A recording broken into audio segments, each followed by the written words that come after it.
Hello again, MMA fans. Thank you, as always, for joining me. And first, want to apologize to all of you who tune in to this channel. I've been on kind of a hiatus. I actually spent a number of weeks in Thailand and in Singapore. And so while I was out in Thailand, I, of course, was spending a lot of time at Tiger Muay Thai and scouting the new up-and-comers and some of the fighters we're going to see here in the next coming months, and wanted to get back to you with my report. No, I'm just kidding. I was there on vacation. It was my 30th birthday, so I went with my girlfriend and some of our family, and we had a really great time. I got my advanced scuba diving license, and we had a blast, man. Thailand is a beautiful country. Anybody looking to go, highly recommend it. For those of you who haven't been on this channel before, if you're tuning in to get a prediction on a certain fight, just look below. I always write a comment that sort of bookmarks each of the fights that you might be looking for. So just go down there and see where at in this video you might find that matchup, and feel free to skip ahead. But today I'm going to be going through the 5 fights on the main card for UFC 240. Coming to you out of the Rogers Center in Edmonton, Alberta, Canada, this Saturday, July 27th. So a lot of people have been kind of complaining about this card not being very stacked at all for being a pay-per-view event. I kind of agree. I am looking forward to the co-main event and the main event, even though I've been seeing a lot of you folks are sort of upset at those two matchups as well. I, on the other hand, am not, and I'll talk about that here in a second. But, I do agree the 3 fights leading up to the co-main and the main are a little weak when it comes to the who's who and the names of those folks. And so, but I do think that there are going to be some really good fights. So, again, weak on the names, I think really good when it comes to the actual matchmaking themselves. So the first fight of the night's coming out of the middleweight division. We got Marc-Andre Barriault versus Krzysztof Jotko. Betting odds for this fight, Jotko -170 favorite. So this is actually the closest fight on the entire main card when it comes to the betting line. Background of some of these fighters. Barriault is 29 years old. He's fighting out of Quebec City, so he's fighting on his home soil, or his home country, a nearby province. 11-2 record, coming off of a loss out of his UFC debut. He's the former TKO light heavyweight and middleweight champion, a regional organization he fought with prior to the UFC. So he's 6'1", 73-inch reach. He's currently ranked number 64 in the world at middleweight, and that includes any organization. Cris Jotko, 29 years old as well, 20-4 record, fighting out of Poland. 6'1", 77-inch reach, 4-inch reach advantage for Jotko in this fight. He's coming off of a win, actually, after losing 3 in a row. 2 of those by knockout, which wasn't very good. He's currently ranked the 18th ranked middleweight in the world. So when it comes to striking, Barriault's got the advantage here, I think. He's got really good fundamentals, really good balance, technique. I really like his clinch work as well. And he's got big power. So out of his 11 wins in his MMA career, 8 of them have come by knockout. So I like Barriault when it comes to striking. But Jotko, he's a brawler, and he takes the fight sort of wherever it goes. He doesn't have the knockout ability, at least his record doesn't show it. But he really sort of puts everything into anything that he throws. So whether that's kicks, punches, knees, he's sort of a brawler and a dirty boxer. He's also a decision machine, and I'll get to that in a second. But I give the striking advantage to Barriault. From the point aspect, I think he'll outpoint Jotko. And in terms of knockout potential, I think that Barriault's got the advantage there. I think Jotko's going to make it dirty, like he always does, and I think he'll have his moments in striking for sure. Heck, I could even see him hurting Barriault and then taking it down to the ground and trying to get a finish that way. But Barriault's a more talented striker, in my opinion. When it comes to grappling, so neither of these guys are wrestlers or Brazilian Jiu-Jitsu experts by any means. But, I did mention Jotko takes fights wherever they go. And oftentimes we might not be seeing him finish opponents all of the time on the ground, but he certainly knows how to control opponents on the ground. And so I do give him an advantage when it comes to grappling, but I don't think there's going to be too much grappling in this fight. They're not going to stand up for 3 minutes, but I also don't think that this fight is going to be determined on the ground. But I do give the advantage to Jotko. So when it comes to my prediction for this fight, it's hard to pick against Jotko being a decision machine, but I really do think that momentum plays a lot, in fighting. The mental aspect of fighting is very important, I believe. And Jotko losing 3 out of his last 4 fights, 2 of those by knockout, I don't think that plays into his favor here.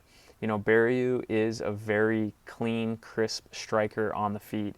He's fighting in front of his home crowd, and I like him in this fight. So, hard decision. I'm going Barriault by split decision. So our second fight on the main card, coming to you out of the lightweight division, Olivier, the Canadian gangster, Aubin-Mercier versus Arman Tsarukyan. So betting odds for this fight, Arman is the minus 210 favorite. Olivier is a Canadian fighter. He's fighting on home soil, 30 years old. He's a veteran of the UFC. I think he's been around since 2013 or something like that. 11-4 record in his MMA career, but he's actually coming off of 2 straight unanimous decision losses. One of them to Gilbert Burns and the other to Alexander Hernandez. 5'9", 70.5-inch reach, southpaw, coached by Farid Sahabi. Black belt in judo, brown belt in Brazilian jiu-jitsu, and a blue belt in taekwondo. So he's a pretty well-rounded mixed martial artist. Tsarukyan, though, he's from Armenia, but he's fighting out of Russia. 5'7", 72.5-inch reach advantage. So the shorter fighter, but the bigger reach. Freestyle wrestler, but very good all-around fighter, Tsarukyan is. He did a ton of Muay Thai training in Phuket, Thailand, prior to making his way to Russia. So out of his 13 wins in his MMA career, he's finished 10 of them. And it's an even split, 5 knockouts, 5 submissions. So Tsarukyan he is a great all-around fighter. He did lose his last fight, though, his UFC debut, in a unanimous decision loss. A really tough fight, really awesome fight to watch against Khabib's best friend in Islam Makhachev, who Islam was a minus 300 favorite in that fight, and Tsarukyan did not give him an inch. It was a really close fight. I think it was a unanimous decision, but it was a really close fight. Really fun fight. So anyway, when it comes to striking, Aubin-Mercier, he's a big 155er. I really like his size in this division. And I think he's a really good striker when he utilizes some of his size and strength to his advantage. But you don't see him doing that a whole lot. Rather, you see him put together maybe a good combination, but then immediately go for the clinch and try and take the fight elsewhere instead of just standing and banging. And I'm not knocking him for that. It's not a bad way of fighting. It's a pretty smart way of fighting if you don't think that you're always the superior striker. But we see him do that often, put together a good combination, but then get really close, go for the clinch, go for the takedown. And sometimes we see him backing up when he's standing up, and he's not very good. He's not a very good striker when Aubin-Mercier is backing up. Tsarukyan, on the other hand, he likes to press the action forward. And although he's the smaller fighter in this fight, I mentioned he's got the bigger reach advantage here. And I think he can really threaten to win this fight via knockout, because we see Tsarukyan throw really good combinations. And he throws kicks as well. He throws them low and he throws them high. And he'll throw them after a good hand combination too. We've seen him knock opponents out with a big head kick. And I think he can do that against Mercier here too. While Mercier is, it's really hard to anticipate and predict and respond to incoming pressure when you're just backing up the entire time. And oftentimes we see guys, while they're backing up, leave their chin up. and which just calls for a knockout. And so I definitely give the striking advantage here to Tsarukyan. Grappling, though, is very interesting. So Aubin-Mercier is a brown belt in Brazilian Jiu-Jitsu, and out of his 11 wins in his MMA career, he's finished 8 of them by submission. So this guy really does like to take you down and go for the submission. Tsarukyan, on the other hand, is an excellent freestyle wrestler. Extremely impressive conditioning, wrestling, and scrambling skills. Islam Makhachev had never been taken down in his MMA career prior to fighting Tsarukyan, and he was able to get him down. So I think there's going to be a ton of grappling in this fight, given what I said about Aubin's striking and wanting to get into the clinch and get it down to the ground to utilize his Brazilian Jiu-Jitsu. And I think that Tsarukyan playing into that and also liking to wrestle, I think that this match will be determined by grappling. So Olivier, I think, superior submission skills. Tsarukyan, though, with his wrestling and pressure, will control most aspects of grappling on Saturday night. So my prediction for this fight, I think Arman Tsarukyan hurts Olivier on the feet, takes him down to the ground if Olivier isn't already on the ground, and gets the win via rear naked choke in round 2. That's my prediction. Okay, so we're heating up the third fight of the night coming out of the middleweight division. Geoff, Hands of Steel Neal versus Niko, the hybrid Price. Betting odds for this fight, Geoff Neal, minus 325 favorite. Big favorite here in this fight. Geoff, he's 28 years old. While he's not a server and a bartender and going to college, he's a trained killer. He's 5'11", 75-inch reach, undefeated in his UFC career. 4-0 in the UFC, 11-2 overall. He's won 5 in a row, and he's coming off of an impressive unanimous decision win against Belal Muhammad, the tough Belal Muhammad. 8 finishes in his 11 wins, 6 of them by knockout, 2 of them by submission.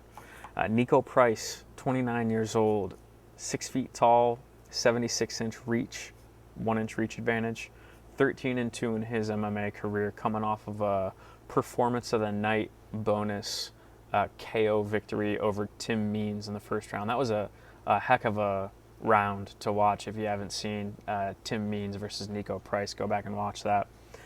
So out of Niko Price's 15 fights, so wins and losses, out of his 15 fights, 1 of them has gone the distance. So he's just a crazy fighter, and he's fighting a killer in Geoff Neal, and I'm just really excited for this fight. Do not expect this fight to go the distance. So let's look at striking, though. Niko Price, out of his 13 wins, 9 of them come by knockout. 3 of those were in the UFC, were performance of the night bonuses, knockouts against Alan Jouban, Tim Means, and Randy Brown, where, Niko was on the ground, he had his foot behind Randy's face, and he was hammer fisting. Niko Price is just a wild fighter, and all over the place too. He doesn't even need to be standing up. He's just on the ground. He's a wild fighter too. So after suffering a vicious knockout, though, against Abdul Al-Hassan, he's actually proven to have a really tough chin. I just mentioned the Tim Means fight. He was taking boom, left hand, eating him on the chin, but proved that he does have a good chin, and he's still dangerous even when he's hurt. So, Price, one of the more interesting fighters in all of the UFC. Not necessarily a good thing. Great entertainment for us. Can get himself into some interesting situations, though, in the octagon. Geoff Neal, since losing 6 fights ago to Kevin Holland, who's in the UFC, they fought outside of the UFC. Kevin's in the UFC now, though. Geoff has 5 wins in a row. 3 of those coming by KO or TKO. So he's not flashy like Niko. He's got very good technique. He keeps his hands high when he's coming in and out, and he's a southpaw, and he's got a left hand from hell. So he'll also, as we saw in the Frank Camacho fight, will put you to sleep with high kicks too. So just extremely powerful guy, really good technique, and he doesn't have a lot of wasted energy ever. So I can't even say whether or not his conditioning is superb, but we don't see him get gassed because he never wastes energy with useless or unwarranted movement or offense. So grappling, I'm going to go ahead and skip the grappling here, ladies and gentlemen, because let's do a side bet. This doesn't go to the ground.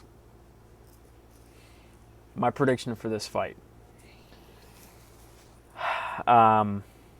Although Niko Price won that performance of the night KO victory over Tim Means in the first round, I mentioned he was taking heavy blows from Tim Means' left hand. Tim was a southpaw, and he was throwing straight lefts down the middle, and they were popping Niko square in the face. And even right prior to Niko knocking Tim Means out, you could tell Niko was hurt in there. I don't know how hurt, but you could tell that those straight lefts were affecting him. And if he had that kind of trouble against the southpaw throwing a straight left, he's not in for a good night against Geoff Neal, who is he's way more powerful than Tim Means and is a southpaw and throws straight lefts. And so I just don't think that that's a good combination for Niko Price. Niko, we're going to love seeing him fight. I think he may even have his moments in the first round where we're getting up off the couch and we're excited. But I think that Geoff Neal gets it done. Give me Geoff Neal, knockout, round 2. Co-main event of the night. Coming out of the women's featherweight division, Cris Cyborg versus Felicia Phenom Spencer. Betting odds for this fight. Cyborg minus 700, so she is the biggest favorite on the entire card. Cyborg, it's shocking she isn't in prison considering she's murdered like 17 people. But, she's 34 years old, 5'8", 69-inch reach, 20-2 in her MMA career, coming off of her first loss since 2005. Spencer, she's fighting on home soil. A lot of these folks are. She's from Montreal, Quebec, Canada, but she's fighting out of the jungle in Orlando, Florida. 28 years old, 5'7", 68-inch reach. Undefeated professional MMA career so far, 7-0. So let's take a look at striking. Felicia Spencer is a black belt in Taekwondo, so she knows what she's doing on the feet. And I don't want to disrespect her, but she's not the athlete that Cyborg is, and she's not on the level of striking that Cyborg is, not even close.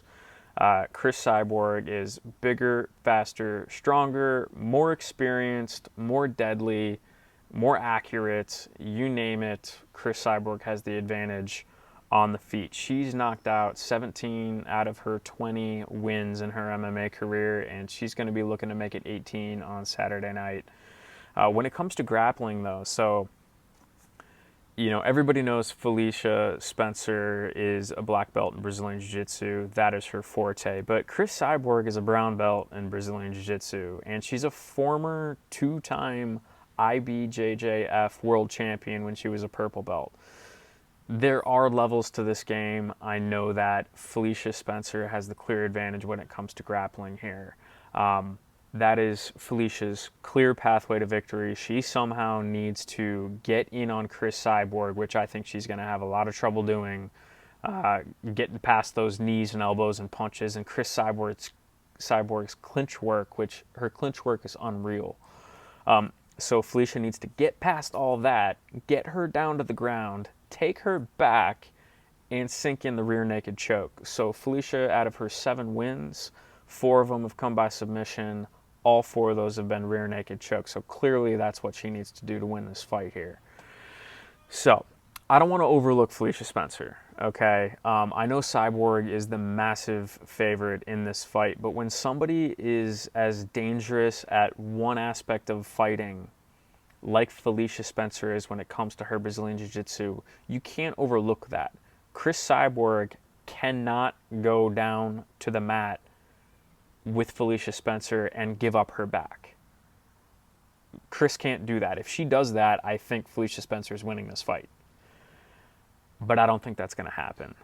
We all need to see the rematch. We all need to see Cris Cyborg versus Amanda Nunes 2. Was it a fluke, or is Amanda Nunes as dominant as we think she is? I think she's that dominant. But we still need to see it. So Cris Cyborg's going to go out on Saturday night. She's going to get it done. Give me Cris Cyborg by first round knockout. Main event of the night, ladies and gentlemen, for the featherweight championship of the world. Max Blessed Holloway versus Frankie the Answer Edgar. Betting odds for this fight, Holloway minus 400 favorite, 4-1 favorite for Max Holloway. So Holloway, the Hawaiian, still 27 years old, man.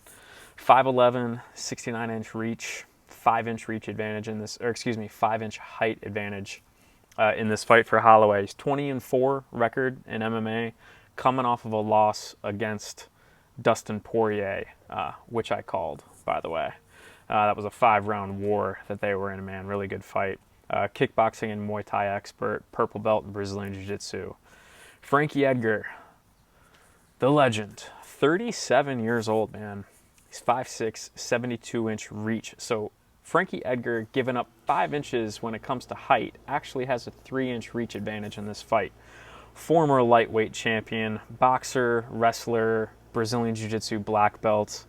23-6-1 MMA career, coming off of a unanimous decision win over Cub Swanson after his knockout loss to Brian Ortega. So let's look at striking here. Do not overlook Frankie Edgar, man. For his entire career, Frankie Edgar has had really excellent boxing, very crisp technique. He throws more kicks than Max does, too. He's got the reach advantage in this fight. He can match Max when it comes to cardio. 8 times in Frankie's career, he's gone 5 rounds. So there are aspects that Frankie brings to this fight when it comes to striking that can pose a serious threat to Max Holloway. It's not often somebody can match Max when it comes to output, when it comes to cardio, when it comes to pressure. Those are some of the things that Frankie Edgar can do. So interesting there. Max, though, this is the 3rd time since I started this channel that I've been fortunate enough to cover Max Holloway. He's the greatest featherweight of all time, and I think he's one of the best strikers of all time. What do you say? Out of Max's 20 wins in his MMA career, he's KO or TKO'd half of his opponents. And even in those fights where he's not getting the finish, he's punishing his opponents on the feet and on the ground. Max Holloway punishes opponents, punches and bunches, super accurate, head, face, kicks, spinning back. Max Holloway mixes it up better than anyone. He has cardio for days. He's built and he lives for 5 rounds. One of the best strikers we've ever seen. Max Holloway is getting my nod when it comes to striking advantage in this fight. Grappling. Frankie's got the advantage when it comes to grappling, guys. Frankie is a wrestler and a Brazilian Jiu-Jitsu black belt. He's no joke on the ground. We've seen him too many times in his career hit you with a quick combination on the feet, take you down with a very well-timed takedown, and get on top and go for the ground and pound. I mean, that's like Frankie's bread and butter, is crisp boxing, very well-timed takedowns, and then ground and pound. So Max, though, is incredible at neutralizing wrestlers.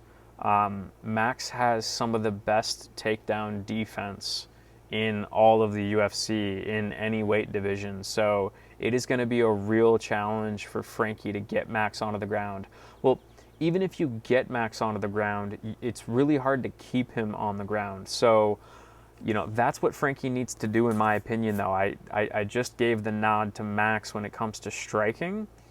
Frankie's pathway to victory here is to hang with Max on the feet, not try and win it on the feet, but hang with him on the feet, match him on the feet, get the takedown, somehow keep him there, and get points with control. Bloody him up, cut him a little bit, elbows, punches on the ground, cut him up and make him bloody. And then, I don't know, man, go for the finish on the ground. But that's Frankie's pathway to victory, and if he's able to secure a couple of takedowns against Holloway, score some points, win some rounds, that's how Frankie can win this fight. Even if he doesn't get the finish, he can win this fight simply by winning a few rounds utilizing his grappling and wrestling. So, my prediction for this fight. Something that really scares me about this betting line at minus 400 for Max is that over the course of his last 2 fights, he's been in the 2 biggest wars in his entire career. Although he got the TKO doctor stoppage against Brian Ortega after the 4th round, Brian Ortega landed 110 significant strikes on Max Holloway, most of those to the face. In his fight just 3 months ago against Dustin Poirier, 3 months ago, Dustin Poirier landed 178 significant strikes on Max Holloway over the course of a 5-round war. I know Max is 27 years old and he's in his prime, so if anybody can take that sort of punishment, I know Max is one of the guys who can. But that scares me that he's had 9 rounds of giving and taking that sort of level of punishment. And when you've got a guy like Frankie Edgar who pushes the pace like he does, who throws punches and bunches like he does, that aspect scares me. Okay, so when it comes to the betting line, I'm not taking Max Holloway. Straight up, I'm taking Max Holloway. So my prediction for this fight, Max Holloway, greatest featherweight of all time, in his prime. Although he's facing a UFC Hall of Famer, this particular Hall of Famer is 10 years older than he is. Frankie Edgar, 37 years old. Give me Max Holloway, greatest featherweight of all time, in his prime, by 2nd round TKO. So for a long time, I was thinking that maybe it would be 3rd round, 4th round, 5th round, but nah, something inside of me is telling me Max Holloway's getting it done in the 2nd round. And it's going to be a really exciting fight, though. God bless Frankie Edgar. But that about wraps it up here for the main event, guys. Thank you so much, as always, for watching and tuning in. If you haven't already, please click the subscribe button. Most importantly, though, comment below and let me know who you think's going to win the fight, why you think they're going to win the fight, and how you think they're going to win the fight. And I always make an effort to engage with you guys and comment on your comments and open up some dialogue here. So thank you as always, and tune in next time.